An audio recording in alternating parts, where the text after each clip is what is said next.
तर नमस्कार मित्रांनो, माझं नाव यश सातपुते. आजचा व्हिडिओ काय ब्लॉग वगैरे नसणार आहे. कारण की काय विषय का नाही, म्हणजे जास्त काय नाही एवढं. पण जे तुमचे डाऊट आहे आणि जे काय मी नवीन ही केले घेतले काय गोष्ट जे आहे म्हणजे चांगलं आहे. अजून ती फक्त तुमचं क्लिअर करणार आहे. आजचं व्हिडिओ ब्लॉग नसणार आहे. जर हां, बाकी काय नाही दुसरं. बस मी एक गोष्टीचा रिव्ह्यू पण देणार आहे. अजून ही पण करणार आहे. ते जे तुमचे डाऊट वगैरे आहेत ते म्हणजे जास्त काही एवढं नाही, पण थोडंफार सांगणार आहे. तर करतो आपण आता व्हिडिओची सुरुवात. सो आज मला एवढा काय मूड नव्हता, पण तुमचे डाऊट वगैरे क्लिअर करायचा म्हणजे मूडवरती डिपेंड नाही. पण मला ती टॉपिक घ्यायचा नव्हता, पण घेतला आज रिव्ह्यूच्या व्हिडिओमध्ये त्याच्याबरोबर. पण जरा व्हिडिओ लांब का होईला त्याच्यामुळं तर पहिलं आपण आहे का नाही, जी टॉपिक म्हणजे जी रिव्ह्यू करणार आहे ते नंतर न करू. अगोदर तुमच्या एकाने जी डाऊट आहे म्हणजे ते जे तुमचा प्रश्न आहे ते क्लिअर करतो. तर सगळ्यात पहिला प्रश्न, मी माझ्या आईला नाहीतर तुमच्या भाषेत मम्मीला मदर का बोललो. तर बेसिकली काय प्रश्न आहे का नाही, म्हणजे काय विषय आहे का नाही, जिथं मी राहतोय म्हणजे जिथं बारामती असं इंदापूर साईडला, तिथं आमच्या इथं आहे का नाही असं पोरांमध्ये आहे का नाही डायरेक्ट आई नाही तर मम्मी नाही बोलत. काय पोरं काय बोलतात काय नाही बोलत. पण जास्तपैकी आहे का नाही आम्हाला सवय आहे मदर हा शब्द वापरायची. आणि मदर म्हणजे काय दुसरं काय अर्थ नसतोय. मदर म्हणजे आईच असतोय, तसं तर सगळ्यांनाही माहिती आहे. पण कालच्या व्हिडिओमध्ये जरा कमेंट वगैरे आले की तू तुझ्या आईला आई का बोलत नाही, मम्मी का बोलत नाही. तर मग जसं जसं आता माझा ॲक्सेंट आहे का नाही इथलाच झालं आहे गावाकडचा, बोलण्याची पद्धत वगैरे. तर म्हणजे असं काय एवढं पण नाही म्हणजे आहे बरं. पण जसं आपण ज्या एन्व्हायरमेंटमध्ये राहतोय, ज्या आपण ह्याच्यामध्ये सराउंडिंगमध्ये जी काय चाललंय त्या हिशोबाने आपण वागायला चालू करतो.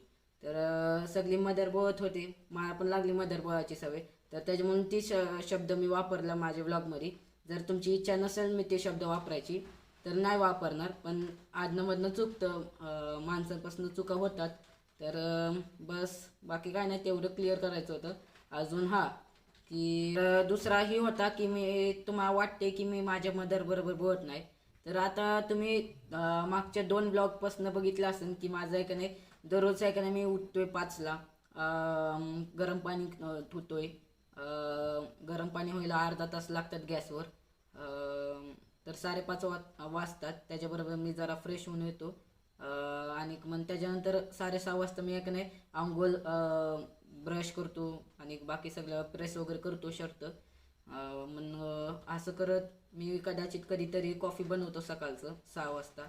तर असं करून मी नाही नाही म्हणून 6:30ला निघतो घरातनं, नाही तर 7 वाजता मॅक्सिमम. त्याच्या पुढं नाही निघत मी, म्हणजे निघतो पण बस तेवढंच माझं टाईम असते. 6:30 नाही तर 7चा टाईम असतो निघायचा. तर हा विषय आहे. मी मला बस भेटती, जर 6:30ला गेलो तर 6:45ची बस भेटती. जर 7ला गेलो तर भेटती 7ची, नाहीतर 6:15ची, नाहीतर 7:30ची भेटती. कधी तर असं उशीर होतं कधी ना कधी इष्टीला. शेवटी ती इष्टी आहे तर त्याच्यामुळे जरा उशीर वगैरे होतो. मग त्याच्यानंतर मी आहे का नाही बारामतीला पोचतो एस टी स्टँडला 8ला. जर हां म्हणजे असं लागतंच टाईम, किती वाजता तरी निघलं का नाही. जर 7:30ची इष्टी असती तर 7:15 नाही तर 8:30ला वाजणार मला. अजून हा तिथनं आहे का नाही मला इष्टी पकडायची असते भिगवण, रावणगाव, नाहीतर ह्याची MIDC नाहीतर विद्यानगरी. कारण की मी VP कॉलेजला आहे बारामतीला. तर त्याच्यामुळं हे आहे म्हणजे गर्दी वगैरे म्हणून एखादी बस सुटती कधीतरी.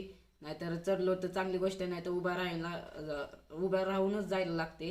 नाहीतर भीती जागा कधी कधी असते. तर मित्र वगैरेची संगत वगैरे म्हणून मित्राला बोलायचं आपल्या की एका नाही पकड बाबा आपल्या जागा. तर त्याच्यामुळे भीती नाही भेटली तरी आपल्या पकडायला लागती, आपण पकडली तर मित्राला पण द्यायला लागती. तर असा विषय असतोय. तर असं गर्दी लय असते असं. तर त्याच्यामुळे मी व्हिडिओ पण काढत नाही तेव्हा, कारण की कधी मोबाईल पडला तर काय सांगता येत नाही. कारण की 2-4 वेळा माझ्यासमोर स्वतःहून माणसं पडल्यात. एकदा तर स्वतःहून माझा मित्र पडलाय, हा एस टी स्टँडलाच म्हणजे चढताना पडलंय. म्हणजे आम्ही चढत होतो एस टीच्या का नाही गेट बारकाच असतो तुम्हाला आता माहीत असेल. तर चढत होतो असं. तर माझा मित्र चढा गेला.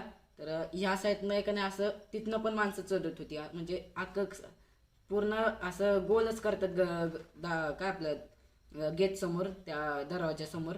तर त्याच्यामुळे का नाही कधी हिथनं ढकलतात माणसं, कधी हिथनं ढकलतात, कधी मागणं ढकलतात. पूर्ण तर नाही ढकलत कारण की पूर्ण आपल्या चढायचं आहे वरती. तर त्याच्यामुळे का नाही माझं मित्र आहे का नाही असं ही असते जी असं प्लॅटफॉर्म नसतं वय ह्याचं एस टी स्टँडचं, तर त्याच्यावर थांबलेला म्हणजे त्याच्या ह्या साईडला इथं असं प्लॅटफॉर्म, इथं असं पाय वगैरे आहे म्हणजे जरा वरती होते ते प्लॅटफॉर्म असं ही नव्हतं, स्लोप नव्हता, डायरेक्ट असं वर्टिकल होतं ते. तर त्याच्यामुळे का नाही ह्या साईडला तोल घ्यायला माझा तोल गेला मित्राला, मित्राचा तोल गेला दुसऱ्यांना. ती एक काकू पडली, त्या काकूच्या का नाही बाजूला मित्र पण पडला. तर असा विषय झाला. अजून 2-4 जण पडलेली तेव्हा पण. मग त्याच्यानंतर असं दररोज कोण ना कोण पडते इष्टींमध्ये चढताना. तर असं माझी काय त्याच्याबद्दल काय कंप्लेंट वगैरे नाही कारण की ज्याचं त्याचं असते. आणि शेवटी मी बोलल्यावर कुठं काय होणार आहे तेव्हा. तर त्याच्यामुळे त्याचा विषय स्किप करू. तर असं म्हणून गर्दी गर्दी म्हणून चढतो मी कसं तरी. तर चढल्यानंतर हा मन मन 9च्या अगोदर तर मी पोचतो. 9 नाही तर मॅक्सिमम 9:15 तर वाजतात. कधी तर एखादी इष्टीला उशीर झाला नाही तर चढायला जमलं नाही, स्किप झाली ती इष्टी, तर त्याच्यामुळे 9:15च्या अगोदर तर मी पोचतोच कॉलेजला. 9:15ला पहिलं लेक्चर असते. मी नॉन ग्रँटला आहे. तर हां हां 9:15ला लेक्चर असते पहिलं. मग डायरेक्ट 12:15ला एक नाही लंच ब्रेक होतं. 12:45ला काय आपलं 1:15ला पुन्हा एक नाही लंच ब्रेक संपतो. 1 तास लंच ब्रेक असतोय आणि प्रत्येक लेक्चर 45 मिनिट्सचे असतात. तर पहिलं 4 लेक्चर होऊन लंच ब्रेक होतं. लंच ब्रेक झाल्यानंतर पुन्हा 5 लेक्चर होतात. मग डायरेक्ट 5ला का नाही कॉलेज सुटतं. कॉलेज सुटल्यावर आहे का नाही पुन्हा अर्धा तास थांबा इष्टीला. तेव्हा तर अजून गर्दी असते कारण ती सगळी सुटलेली असते संगत. तर त्याच्यामुळे का नाही गर्दीला असते. कधी म्हणजे असं दररोजच असते की एखादी इष्टी आहे का नाही हुकतेच. नाहीतर चढलो तर चढलो कारण ती शक्यतो जागाच भेटत नाही कारण की अगोदर गज भरून आली असते इष्टी. म्हणजे बसलेली माणसं असतात पण उभा राहायला जागा असते. नाहीतर रिक्षाने असते. रिक्षाने काय आपलं MIDC पासनं ते बस स्टँडपर्यंत 20 रुपये आहे रिक्षाचं. पण मी पास काढलाय त्याच्यामुळे का नाही इष्टीने जातो. जर लेस उशीर व्हायला लागलं 6 वाजले तिथं डायरेक्ट 6 नाही तर 7:30 तिथंच MIDC मध्ये, तर मग रिक्षाने जातो. नाहीतर जातो असं इष्टीने. तर मी 6 वाजेपर्यंत पोचतो पुन्हा बारामती एस टी स्टँडला. पुन्हा तिथं एक नाही पुन्हा गर्दीमध्ये चढायचं इंदापूरच्या एसटीमध्ये. मग पुन्हा मी 7-7:30 वाजता घरी पोचतो अंथुर्णीमध्ये. तर घरी पोचल्यानंतर अख्खं कंटाळून जातो मी. त्याच्यामुळं कोणाशी बोलायचं मूड नाही होत. मग जातो मग मी मामाकडं जेवायला. पुन्हा मग 8 वाजता माघारी येतो मी. पुन्हा हां 8 वाजता माघारी आल्यावर पुन्हा अभ्यास वगैरे करतो. जे काय जरा असं टाईमपास वगैरे ते करतो. जर फोन वगैरे आला तर ते फोन वगैरे उचलतो, बोलतो. आणि पुन्हा मग 10च्या अगोदर मी झोपून जातो. मॅक्सिमम 10च्या पुढं मी कधी जागत नाही. फक्त सॅटर्डेच्या टायमिंगला एखाद्या वेळेस 11 वाजेपर्यंत जागतो कारण की दुसऱ्या दिवशी रविवार असतो, सुट्टी असते. तर त्याच्यामुळे असं दररोज काय का नाही असं रुटीन चालतं. आणि एवढं थकतो का नाही. कॉलेजचं थकायचा काय विषय नाही. लेक्चर तर एवढं म्हणजे असं बोरिंग वगैरे नसतं, चांगलं शिकवतात आमच्या कॉलेजमध्ये. तर त्याच्यामुळे असं काही विषय नाही लेक्चरचं. पण इष्टीमध्ये का नाही येण्या जाण्यामध्ये इष्टी आढळतीले तर त्याच्यामुळे का नाही लई प्रॉब्लेम होतो. त्याच्यामुळे असं कंटाळून जातो माणूस अख्खं. तर त्याच्यामुळे कुणाशी बोलायचं मूड नसतोय कारण की एवढं थकून आल्यावर कोण बोलणार आहे कशाशी बोलणार आहे. म्हणजे बोलायचं मन पण नाही करणार, डायरेक्ट झोपू वाटतं. मी डायरेक्ट झोपतो. पुन्हा दुसऱ्या दिवशी असंच असतंय. त्याच्यामुळे मला टाईमच नसतोय. आणि आलं तर आलं बोलतो आणि बोलू वाटत नाही त्याच्यामुळे जास्त मी बोलत पण नाही. तर काही लोकांना प्रश्न होता की तुझ्या मम्मी बरोबर तू का बोलत नाही. तसं मी बोलतो पण एवढं कंटाळून जातो त्याच्यामुळे मी जास्त काय बोलत नाही. फक्त वरच्यावर बोलतो, हा ठीक आहे ना, जेवली का, असं काय असं असं काय ना काय बोलतो. बस एवढंच आहे. हां अजून हां तर ही प्रश्न कोणी विचारला नाही तिसरावाल्या, पण मी तिसरावाला प्रश्न कोणी विचारला नाही. पण मी स्वतःहून सांगतो की मला गाडी चालवा येते. पण मी मेन रोडला नाही चालवत, असं लोकलमध्ये फिरतो. माझं घर ते मामाचं घर नाही तर दुकान असं इथं गलीतल्या मधलं असं. म्हणजे आता मी एक नाही 18 वर्ष चालू झालंय मला, पण संपलं नाही कारण की लायसन्स बनवायला 18 वर्ष पूर्ण कंप्लीट लागतं. तर आता माझा बड्डे असतोय 12 ऑगस्ट 2008ला. तर मी आता 2025 चालले, तर मी आता 18 वर्ष चालू झाले मला. 12/8/2026ला माझा 18 वर्ष कंप्लीट होणार. मग तेव्हा लायसन्स बनवणार मी. पण तोपर्यंत मी फक्त लोकलला चालवतो, असं लांब जात नाही मी. म्हणजे असं म्हणजे मेन रोडला जात नाही कधी. तर कारण की ही बेसिक यायला पाहिजे नॉलेज, म्हणजे आपलं बेसिक स्किल वगैरे काय ना काय. जर मला पुढं जाऊन कधी जॉब तर लागला नाही, समजा काय तर झालं तर निदान स्विगी झोमॅटो काय तर करू शकतो पुढे जाऊन. तसं तर देव करू असलं माझं कधी ही येणार नाही पाहिजे बारी. पण आली तर आली, काय ना काय सांगता येते. आणि दुसरी गोष्ट, समजा मी एखाद्या कॉलेजला लागलो, युनिव्हर्सिटीला वगैरे, तर साईड बाय साईड असं ही पण पार्ट टाईममध्ये ती पण करू शकतो. तर त्याच्यामुळे ती पण एक चांगली गोष्ट आहे. कारण की स्वतःचा खर्च स्वतःहून करा पाहिजे मुलांनी. असं कोण सांगत नाही, पण आपलं मुलांच्या अंगात का नाही तसंच असते की कसं वाटणार आपल्या घरच्यांना पैसे मागणं. तर तसं असते. पण मी तरी आता मागा लागते कारण की काय ना काय होते. पण आता बघू, आता येणार पेमेंट. म्हणजे अजून काही जमा तर झाले नाही डॉलर ह्या चॅनलचे, पण होईन दमानी दमानी होईल. तर मी कधी तर 2 दिवसांनी एकदा, नाहीतर दररोज असं टाकायची इच्छा आहे माझी.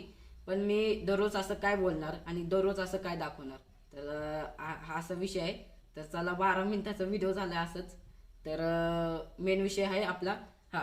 तर मी गाडी चालवतो, त्याच्यामुळे ही स्टील बटचं हेल्मेट घेतलंय. हे उलटं दिसतंय तुम्हाला कारण की ते आरशावणी माझा कॅमेरा आहे की नाही उलटेवणी दिसतो बघा, स्टील बट.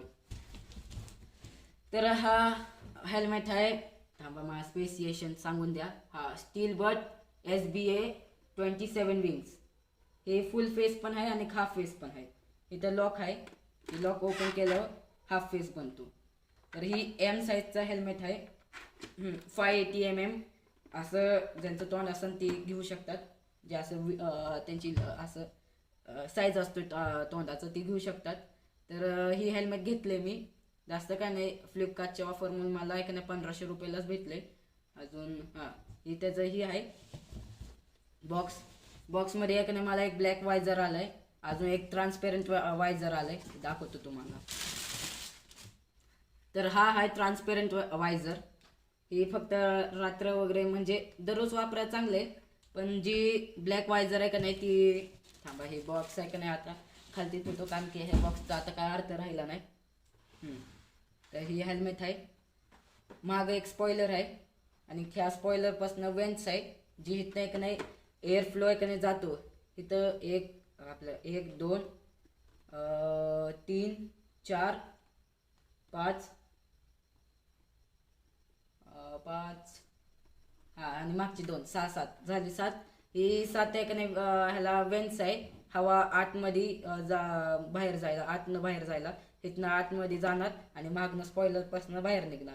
म्हणजे तुमचं एक नाही जी हेल्मेटच्या आतमध्ये एक तोंड आहे ती व्हेंटिलेटेड राहणार.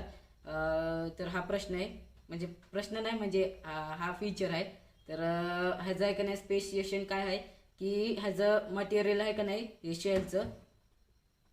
हे शेलचं मटेरियल हाय इम्पॅक्ट रेजिस्टंट थर्मोप्लास्टिक आहे. म्हणजे ह्याच्यापासून आहे का नाही तुमचं डोकं सुरक्षित काय आपलं सिक्युअर राहणार. तर आणि दुसरं आहे की ISI सर्टिफिकेट आहे, म्हणजे सर्टिफाईड आहे. तर ह्याच्यावरती मागं ISIची ब्रँडिंग पण आहे, म्हणजे असं सर्टिफिकेशनचं बॅच पण आहे ISI. तर ज्यांना माहीत नाही, तर ISI म्हणजे काय असते. ISI म्हणजे जसं आपलं गाडीचं कसं सेफ्टी रेटिंग असते, ग्लोबल NCAP असं, म्हणजे प्रत्येक ह्याचं ऑस्ट्रेलियाचं वेगळं आहे असं जे काय आहे. पण मला फक्त ग्लोबल NCAPचं नाव माहिती आहे, ज्याच्यापासून आपण गाडीची एका नाही रेटिंग फाईंड करतो. तिथे 5 स्टारची आहे, 2 स्टारची आहे, 3 स्टारची आहे, 4 स्टारची, किती पण असो तशी रेटिंग असते. तर ही हेल्मेटला एखादी चांगली रेटिंग भेटली आहे ISI पासून. ISIचं फुल फॉर्म असते इंडियन स्टँडर्ड इन्स्टिट्यूशन मार्क. ह्याचा फुल फॉर्म आहे ISIचा. तर अजून ह्याचं काय ते सांगितलं फीचर की एक नाही की हाफ फेस पण आहे, फुल फेस पण आहे, असं आपलं सिटी राईडला चांगलं आहे. बाकी हायवे राईडला एवढं पण नाही, म्हणजे असं लॉंग टूर वगैरे करायला जाणार तर तुम्ही एवढं पण आहे, पण आहे भारी सिटी राईडला डेली वापरायला. जास्त वजन पण नाही, बरं आहे, चांगलं पण दिसतोय. अजून हां, ह्याचं एक नाही जी आतमधली एक नाही कुशनीन आहे, म्हणजे सोप्या भाषेत आपली ही गादी गादी गादी हां, ह्याच्या आतमध्ये हे रिमूवेबल आहे, की आपण हे रिमूव्ह करू शकतो धुवायला वगैरे. कारण की खूप वापरल्यानंतर हेल्मेटपासून आपलं वास येतं घांजात, आणि ते ह्याच्यामध्ये काय बॅक्टेरिया वगैरे पण फॉर्म होणार नाही. कारण की हे अँटी काय आहे हां, अँटी ॲलर्जिक आहे, त्याच्यामुळं ह्याच्यामध्ये जास्त काय बॅक्टेरिया वगैरे फॉर्म होणार नाही. पण तरी आपल्या धुईचा वास नाही यायला, कारण की रिमूव्ह करू शकतो. अजून हे एक नाही कोणतं ब्लूटूथ डिव्हाइस वगैरे असेल, जसं की हेडसेट असते ती, म्हणजे ती एक असते प्रकार, त्याचं खरं नाव नाही माहिती, कारण की मी एवढं पण नाही बघत व्हिडिओ रायडिंग वगैरेचे. तर असते ती ज्याच्यापासून आपण ब्लूटूथ कनेक्टिव्हिटी करू शकतो, ती पण त्याच्याबरोबर आहे. तर आहे चांगलं हेल्मेट. अजून डिझाईन पण चांगलं आहे, स्पॉइलर पण आहे चांगला, दिसाय पण चांगले. बस पहिला आहे का नाही मी असं रिव्ह्यू करतोय कोणत्या गोष्टीला, त्याच्यामुळे मला एवढं काय माहीत नाही काय सांगायचं असते काय नाही. पण जसं जसं माझं आहे का नाही पुढं पुढं जाणार मी, तसं तसं माझे जरा प्रोनाऊन्सिएशन स्किल्स, जे कम्युनिकेशन स्किल्स आहे ते इम्प्रूव्ह होणार, आणि तसं तसं मी रिव्ह्यू पण चांगलं देणार. तर होप की तुम्हाला ही व्हिडिओ आवडला असेल. अजून तुम्हाला जी काय डाऊट असेल ती कमेंटमध्ये लिहा. तसं तर मी बघतो कमेंट वरच्यावर, पण रिप्लाय करावी एवढा वेळ नसतो. कारण की इष्टीमध्ये का नाही मी बसल्यावर का नाही की ती इष्टी हालती कुठं उगस चुकीचं टाईप वगैरे व्हायचं माझ्यापासून, त्याच्यामुळे का नाही मी काय रिप्लाय देत नाही. अजून जरा का नाही तुम्हाला मराठीमध्ये नसेल करायची ते इंग्लिशमध्ये पण करू शकतात, कारण की मला इंग्लिश वाचा येते, लिहायला पण येते. म्हणजे आता हाय मी 11वीला, त्याच्यामुळे सगळे येते. बाकी काय नाही, माझ्या मदरला का नाही म्हणजे आईला का नाही तुम्ही मराठीमध्ये करा, मला करायची गरज नाही. म्हणजे करायची तर करा, मी मराठी पण वाचतो, इंग्लिश पण वाचतो, हिंदी पण वाचतो, हे 3 लँग्वेज येतात मला. जर आवडला असेल तर व्हिडिओ तर नक्की लाईक करा.